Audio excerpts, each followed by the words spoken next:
Gidan rahoto.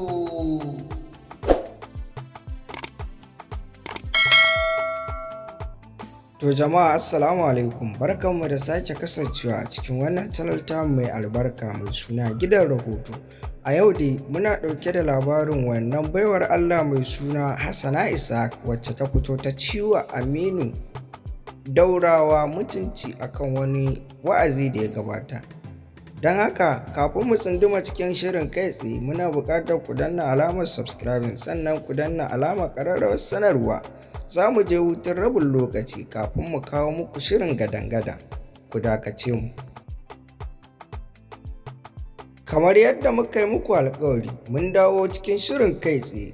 Ya kamata ku gyara zama domin jin saƙon ban haƙuri da wannan baiwar Allah ta ba Aminu Ibrahim daurawa haƙuri na cewa ya yi haƙuri domin ta yi kuskure kuma ba za ta sake aikata ba. Kafin cika ku da surutu, bari ku saurara da kunnuwanku kuma ku gani, domin an ce waƙa a bakin mai ita ta fi daɗi. Ku biyo mu a cikin wannan channel ta mai suna gidan rahoto. Assalamu alaikum al'ummar musulmi. Ina mai ƙara ba wa malam haƙuri da 'yan uwana musulmi na faɗin duniya gaba ɗaya akan wannan abu da ya faru na ranar nan.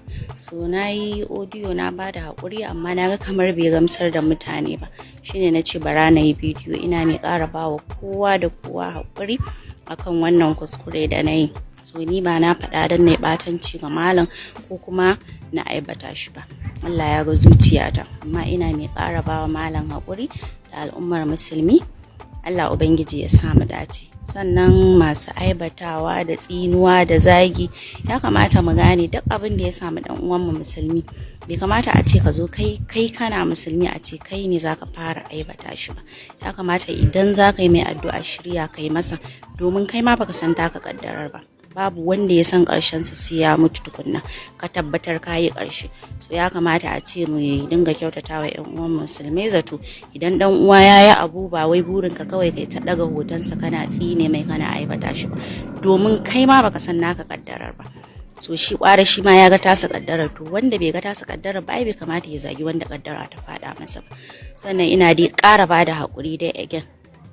Malam, Allah Ubangiji ya huci zuciyarka, Ubangiji Allah ya kiyaye faruwar haka a nan gaba.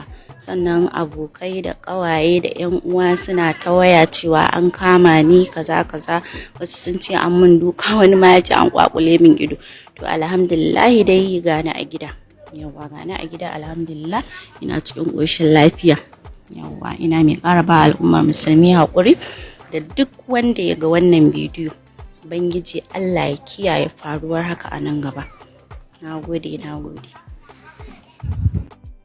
Saƙon ban haƙuri kenan wanda ya fito daga bakin wacce ta aikata laifi. Hakan yana nuna cewa ta yi ladama. Jama'a kar da ku manta, wannan channel ta mai suna gidan rahoto gida ne wanda za a ringa kawo muku abubuwan da suke faruwa a faɗin duniya. Na gode. Kada ku manta subscribing, liking, comment, community da dai shauransu. Ci gaba da yaɗa mana shi har ya je inda ake so ya je. Na gode. Gidan rahoto naku ne.